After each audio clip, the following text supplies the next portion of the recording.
Καλή μου φίλη, αυτό εδώ το γλυκάκι λέγεται γκοφρετίνο. Λέω φάω. Μάλιστα. Χάλια.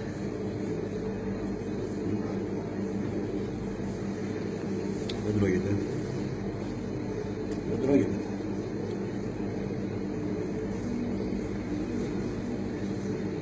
Καλά, κάποιοι θα πείτε ότι το κάνω για να ζηλέψετε. Δεν το κάνω για αυτό. Τι να ζηλέψετε. Είναι εκπληκτική μους. Την τρώγανε κοφρέτα. Την εξαιρετική πραλίνα που έχει μέσα. Το βελούδινο παντοστάνι. Χάλια, χάλια. Μην το φάτε, δεν το φάτε.